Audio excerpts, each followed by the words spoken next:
Hi everybody. So before we get started, a quick show of hands. Who here didn't attend the event during the day? Okay, a few of you. Nice, cool. We're here tonight to talk about, well, basically to celebrate communities in Manchester. But before we get started, just got a few different things to run through. So for those of you who don't know who DevEx Connect are, we're a community-driven events company, basically born out the demands to basically run amazing events that support communities, really focus on accelerate the developer experience. But not only that, massively, as I said, well, basically support communities, that's why we're here. But also provide an exceptional experience for people to go, get involved, feel like they can attend, and sort of see really good events. Sorry, I did a much better job of this morning. So on the community standpoint, the main reason, in fact, before we get on to that, in terms of our team, there's 6 people here tonight. Slow down. Okay. Sorry, it's been a long day. There we go. We'll get there. So in terms of people with the orange lanyard, so there's Dave Smith at the back. Give us a wave. A majority of our team here tonight as well. This event would not be possible here this evening without it. And then Paul and Anna, who can't be here tonight, they're in Australia. So. But the main kind of premise and one area what makes us different to a lot of other companies is Operation Uplift. So this is our £100,000 fund that we're giving back at least to communities this year. We've also committed 10% of our annual revenue going forward from next year as well, which massively supports communities in both financial and non-financial elements as well. So this can be anything from paying for pizzas or doing anything crazy. I know Joe wants to run a yacht party or whatever it is in Manchester, a boat party or whatever we're doing. For example, we pay for speakers to go up to Scotland, loads of different things here. So Operation Uplift, if you go on a website, you can check out the main page there with a lot more information. I think we've supported 7 community groups. We're growing quite rapidly as well at the moment. But one thing I'd love to mention is the power of industry and community. I think particularly for areas like Manchester, like Barnsley, like Sheffield, etc., industry's played a massive part into community. Particularly in Barnsley, it's been mining and the impact that it's had.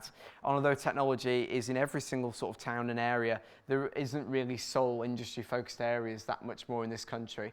But I think industry as a whole, technical industry can really have a massive impact of community. I know lots of people who've changed jobs, feel better, supported local industries. There's a lot of consultancies in Leeds supporting charities, etc. There's a lot of work going into that. So I think it's really just worth mentioning. I know a lot of people don't talk about it as much. But yeah, if you're here tonight, if you could tag us on social media, on LinkedIn or Twitter, and I mentioned this earlier, if you can use the hashtag DevExConnectManchester. And yeah, we're hoping to see a lot more LinkedIn posts. We had some strong engagement this morning. And finally, on to the panel. So I'd like to welcome to the stage Rachel, Sheen, and Joe. Perfect. Great. Swing that back to the middle.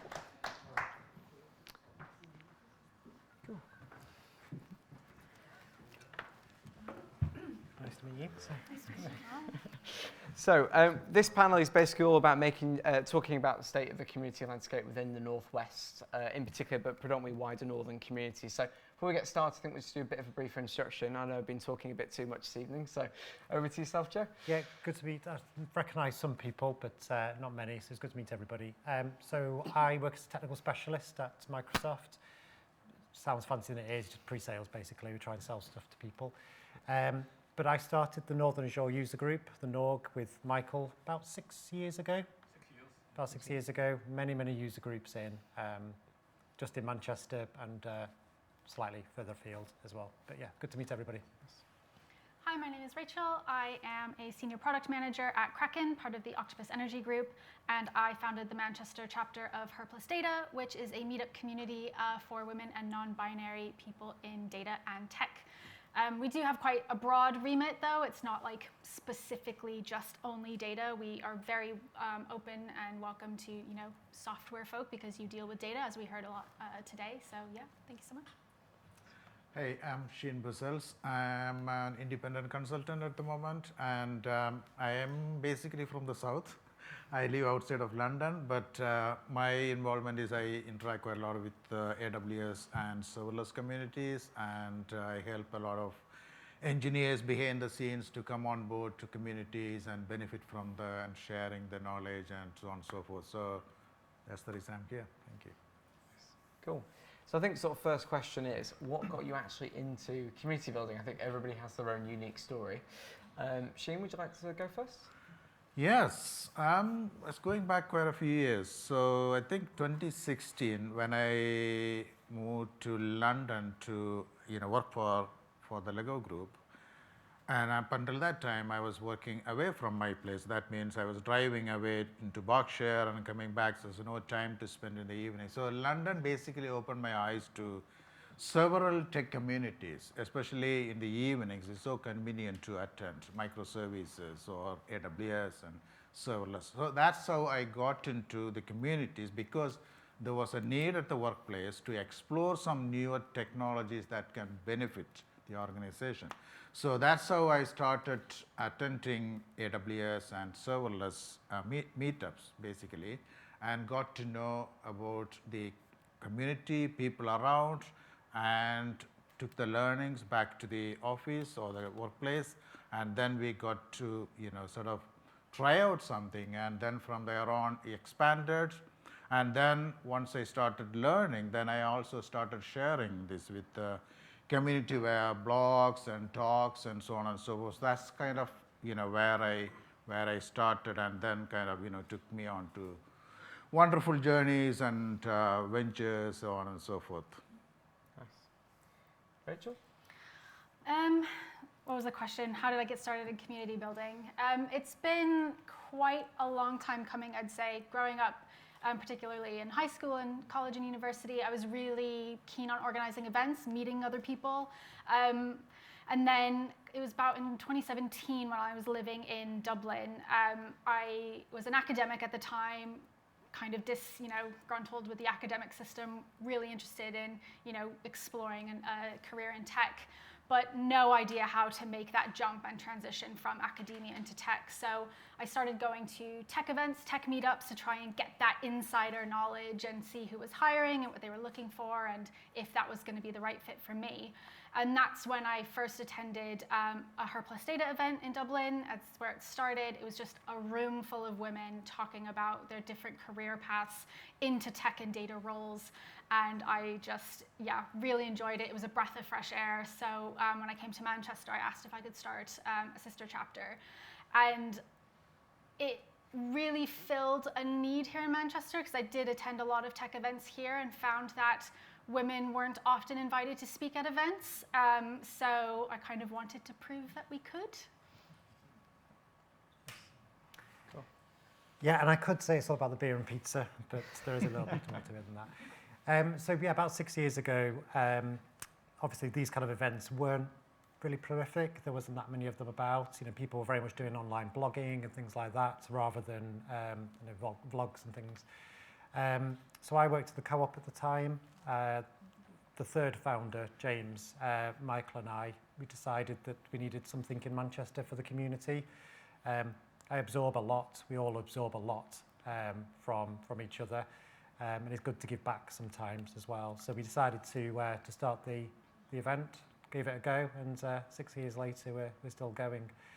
But I think it's interesting what you said about diversity and trying to increase the diversity, because that's one thing we do notice as well. If you look at the demographic of the people that come to the user groups, it is better than it was, but there's lots more that we could do in that area as well.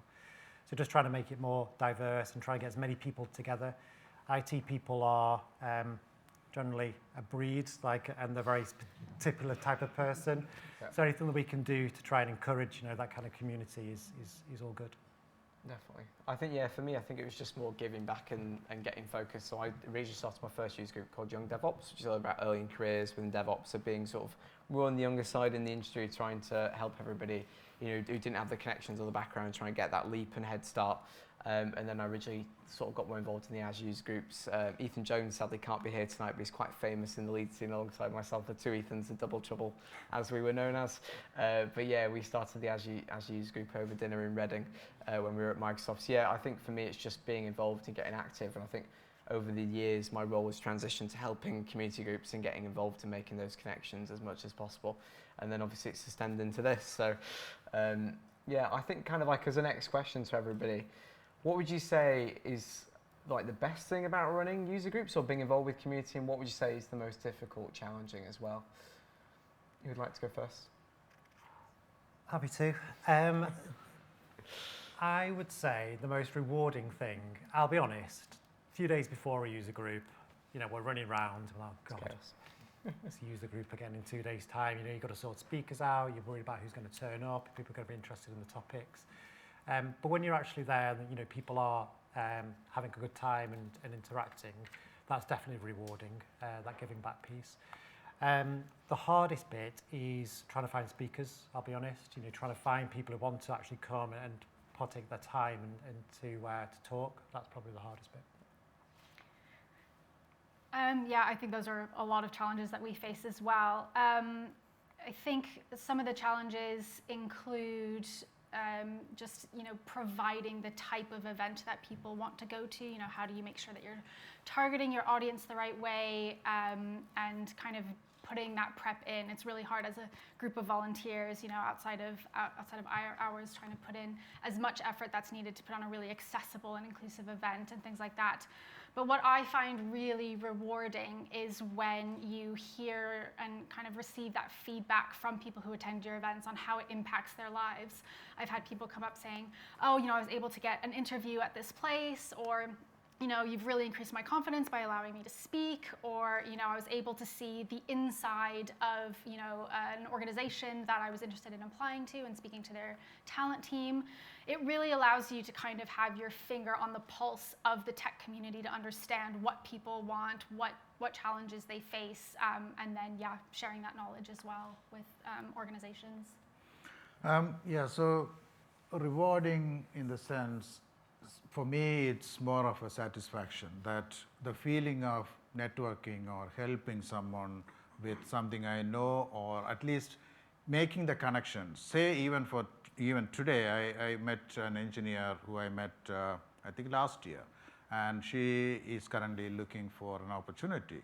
And immediately I was able to get her connected with 4 different people I know of in this conference. So that is a positive. And also I have recruited engineers who I met at you know, meetups and community events in London. So that's the positive. The difficulty, the challenge, something, you know, I can also relate to what they said. And often in London, especially the venue, you know, finding a place to host an event is a challenge. Sometimes you find organizations coming alive, they you know, they lend their place. Once their interest is, you know, is gone, or mostly for recruitment purpose.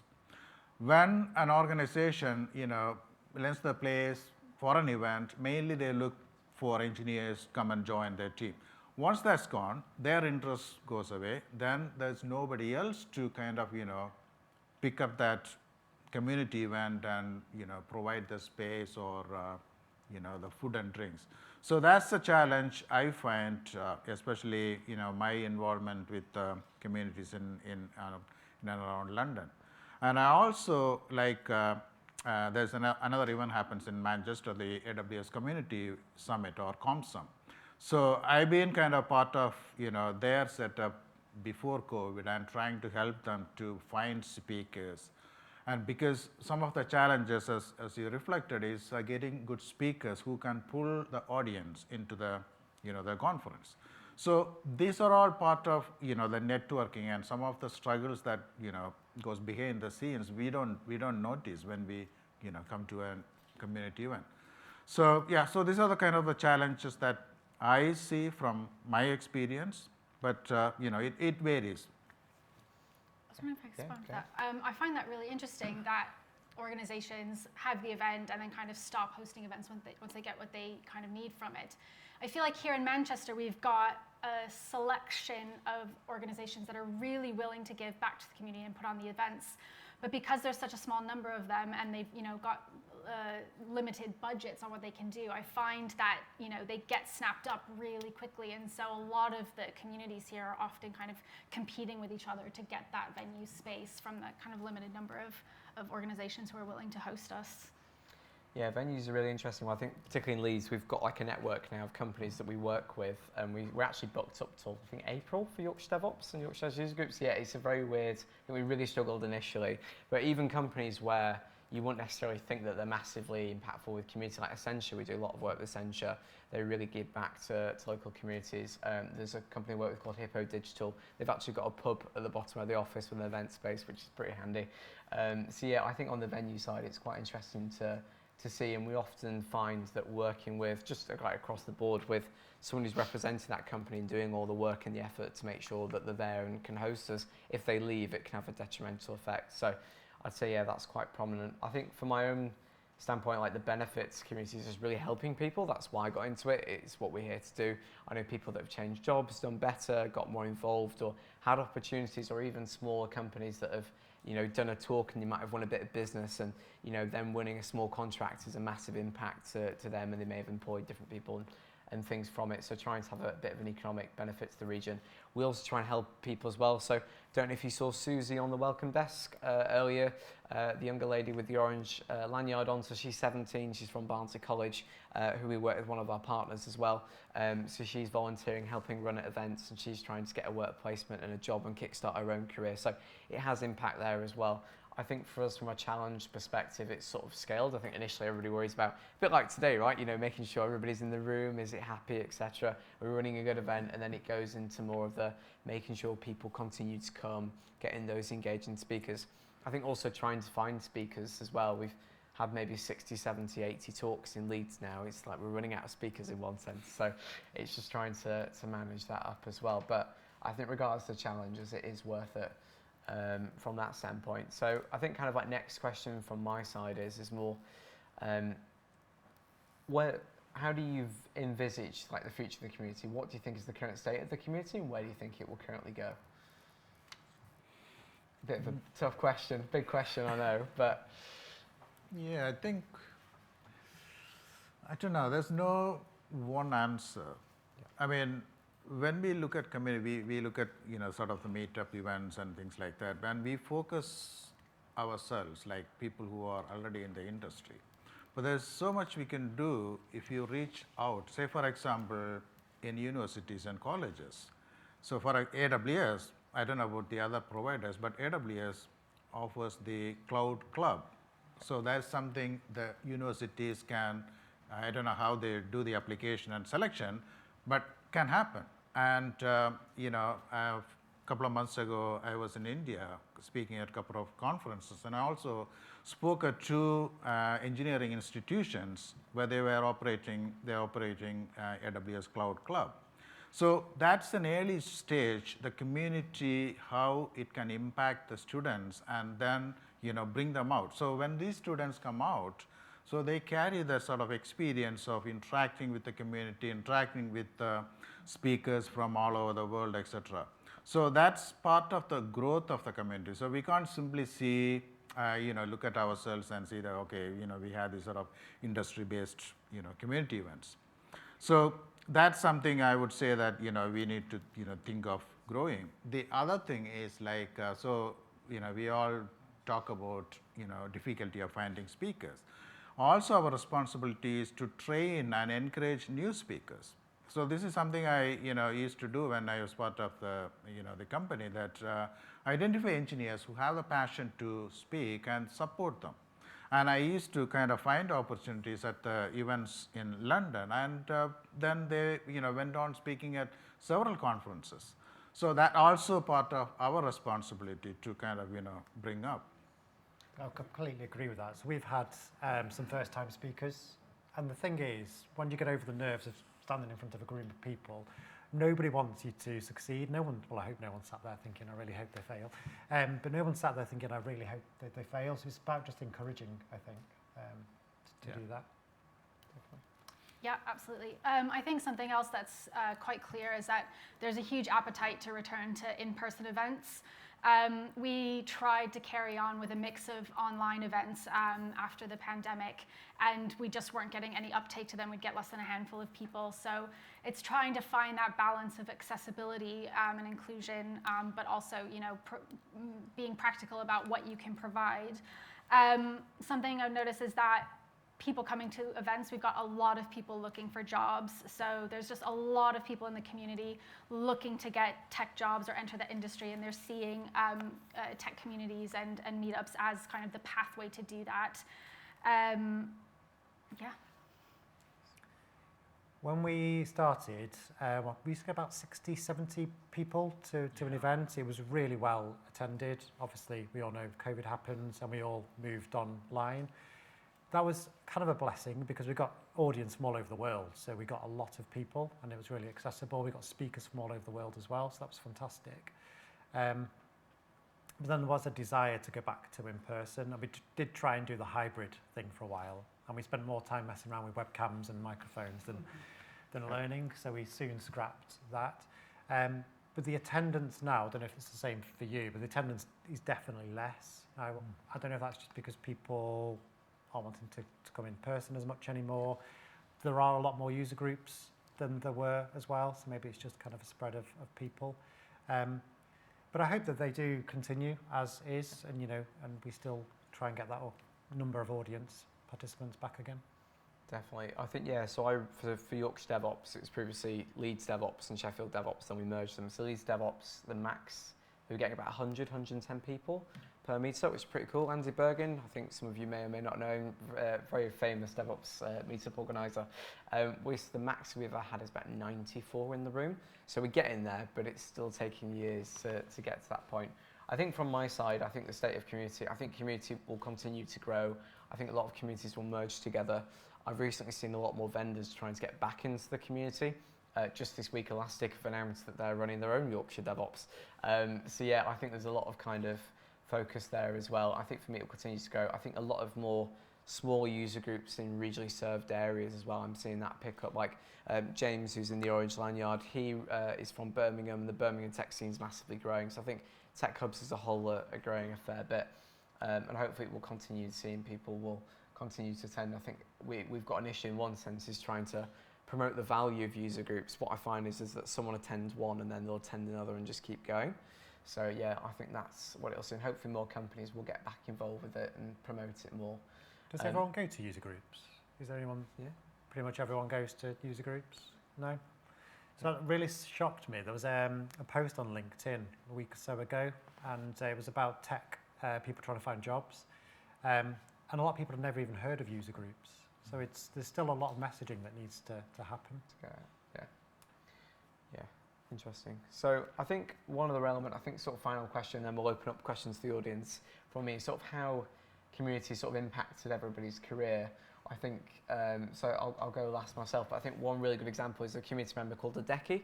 And he met me about 18 months ago. He wanted to talk about FinOps. He did his first talk. I think now he's done 10 talks. He's actually speaking, I believe, tomorrow. He got flown out to San Diego for free to speak at FinOps X. And he's even, I think he's now an MVP as well. So lots of very good opportunity. But yeah, Sheen, would you like to go first? How has community made a serverless hero, which is a pretty good badge of honor? Yeah, I mean, I was going to say that the reason I'm here, sitting here, is because of the community. Because that the incident I mentioned, the organization looking to modernize and looking for a technology that is apt for that time. And I went to the serverless meetup in London. I had this question of how can an online checkout be done with the serverless services? So I had no clue whatsoever because of you come with all the microservices, Docker containers, all sorts of things. Then I met someone called Raj at that time. I even blogged about it. And at that time, he implemented online, I think, wine cellars checkout on Azure serverlessly. So that gave me the confidence. And then I took that back to my company and team. We started experimenting, and then from there on, one thing after the other, things happened. So then, as I mentioned, I wrote blogs and I started speaking at conferences, and I spoke to so many people around the world, and that's how the book happened. And still kind of going on. So bringing many people to the community or kind of evangelizing the technology. Rachel? How did it impact my career? really profoundly, I suppose. So it's just allowed me to meet just so many incredible people from just across the community. Like I said, I was an academic before I came into tech, and I was just really nosy about, you know, all of the different potential organizations I could apply to, what people's career paths looked like to get into those roles, what problems were being tackled, and specifically kind of which organizations had a really good culture to work in. And that was like my number one question all of the time. So by organizing a community, I knew a lot of the people that attended our events probably had the same questions. We want to know, is your workplace inclusive to women and other, you know, minority groups? Do you offer flexible working? You know, all of these different things. But then also, what data challenges are you tackling? You know, what kind of roles do you have available, and how do you support your people, and how do you retain the talent that you recruit? So kind of through these kind of nosy, you know, questions that I had, and bringing kind of other people together who had the same questions, I've just vastly grown my network. I got to meet lots of different organizations, got to understand their cultures, got to understand what they were doing. So then, you know, when it comes to, you know, events like this and networking, it's really easy to kind of go up to sponsor stands, you know, under the guise of, oh, I organize, you know, this Women in Data meetup group, I'd love to chat to you.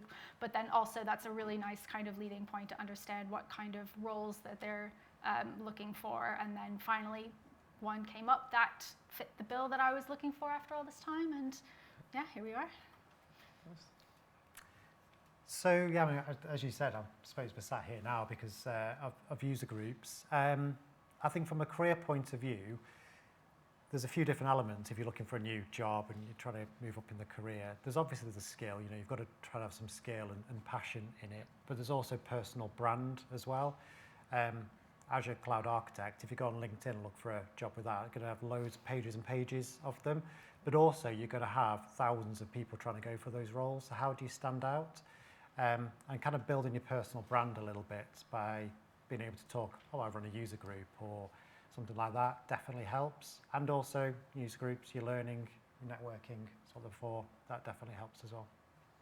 Yeah. I think from my side, it's obviously helped on that side as well, you know, getting jobs and different things, being known, or even just like conferences that I attend, a lot of people, even ones that I don't run.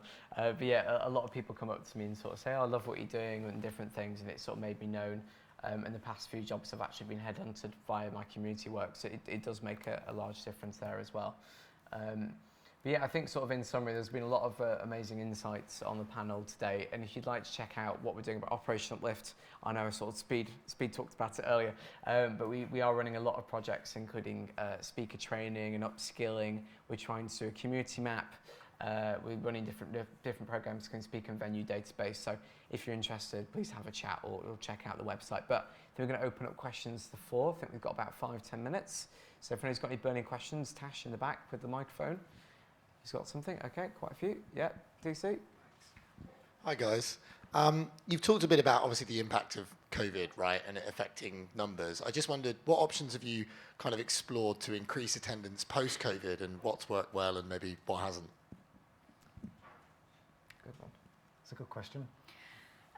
So for us at Her Plus Data Manchester, I think out of the community groups that I collaborated with a lot, we were one of the only ones that actually kept going throughout COVID. So we went fully online. I think it helped that I had a job that could like support a Zoom subscription and things like that. But we were able to support our community during COVID and throughout COVID and kind of maintain the momentum of our group, that once we came out of it, we had that kind of mixed model where we were still meeting online fairly regularly, but then also coming in person.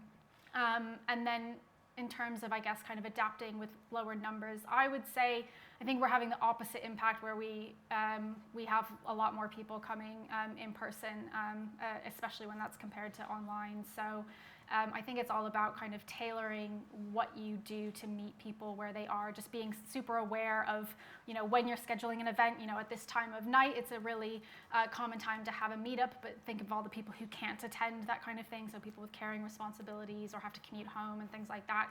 So it's all about being kind of mindful about who your target audience is and trying your best to adapt to that. And on that exact point, we've recently tried to do a bit of a survey to ask people what they want, you know, what days, what times, what topics, things like that, just to try and just say meet people where they are and try and build it that way. And just a lot of marketing as well, a lot of LinkedIn posts. Yeah, we're the same. Yeah, a lot of marketing trying to get amazing speakers. We often find that we publish our agenda really late because we often forget to do it. I'll be very honest with you. But yeah, we usually see like 30, 40 people who just regularly attend because they just like the vibe or to see different people. So yeah, I think creating that kind of momentum there and then trying to market to push the rest from our side. Sorry, it'll be quick. Continuing on that note, have you ever tried anything like a tap takeover where someone from London comes up and brings some speakers and vice versa, you take some speakers down to London and that kind of thing, so yeah, you experiencing different people, because as you were saying, you've run out of speakers nearly. Have you tried anything like that? I've been to a group here in Manchester where they tried that, so. I think it's predominantly budget. I think so from our side. So all the community events that I run are non-profit. So last year I ran 70 events on less than £2,000, which was pretty crazy to stretch, put it that way. But yeah, I think it's that kind of thing, and that's hopefully what Operation Uplift helps fund and different things is that area. But yeah, great idea. I think we could definitely look to explore that. Yeah, I think something we do, we have done in the past in London is like whenever there's an international speaker or an AWS person who is community aware in London, then he used to organize a meetup around that time so that they can be part of. But otherwise, the time and the travel kind of will get in the way. Yeah, it's something we can consider. Yeah. Cool. Thank you. First of all, thanks very much to all of you for running these user groups, and I know how much effort they take, and it's very appreciative. Very similar question to the first question. Have you looked into new ways of running meetups or user groups in the remote world where we have more people working at home? I'll say a very personal story. I work from home. I live in a different city where I know most of the community. So in the new city I live in now, I don't know what's happening. I won't really probably leave home to go to a meetup, and whereas when I lived in Manchester, for example, I'd finish work and go, someone would say, oh, there's a meetup there, should we go?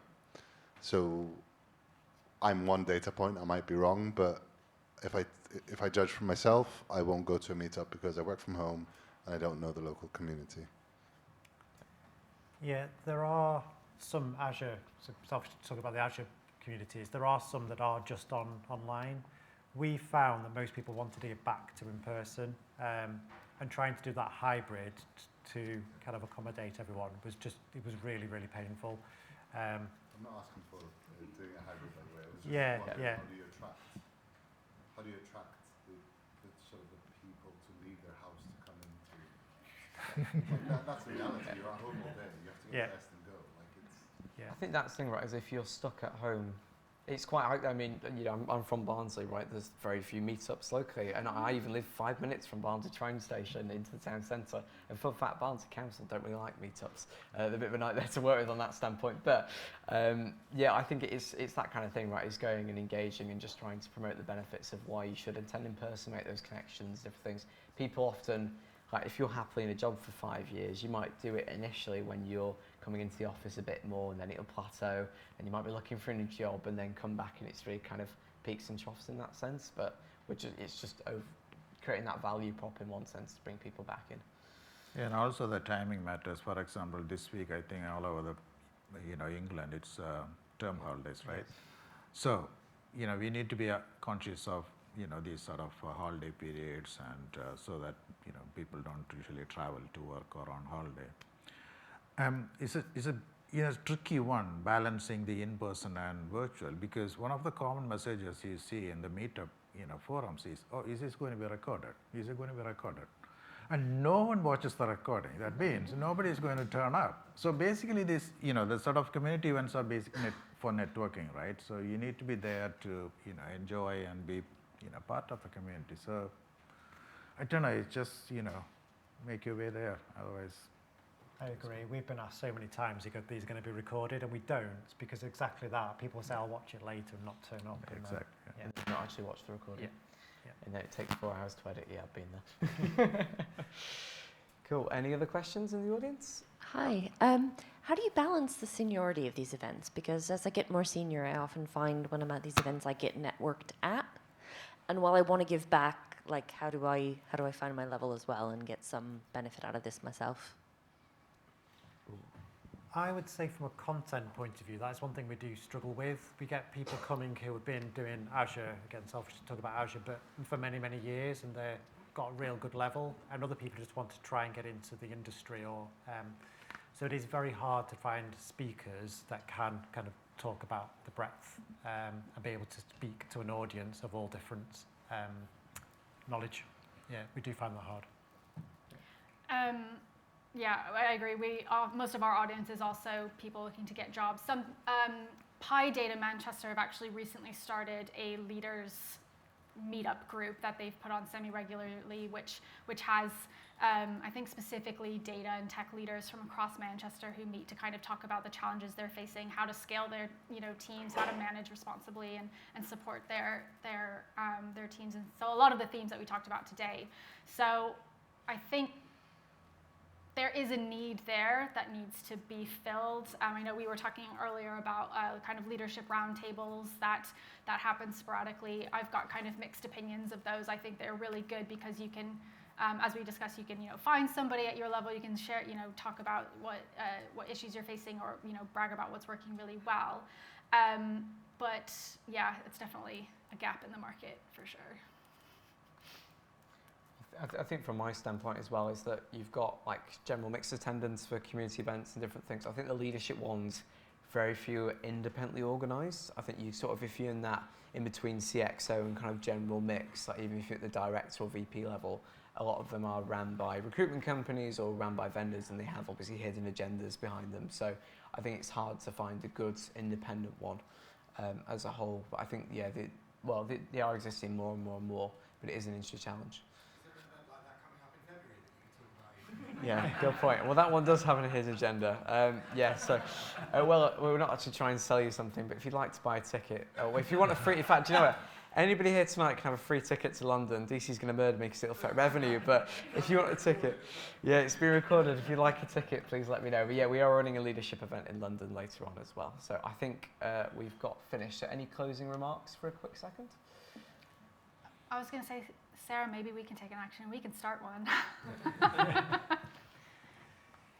The only other kind of closing statement I want to make is kind of more around the diversity aspect. Please stop inviting women to talk about being a woman in tech and start asking us to talk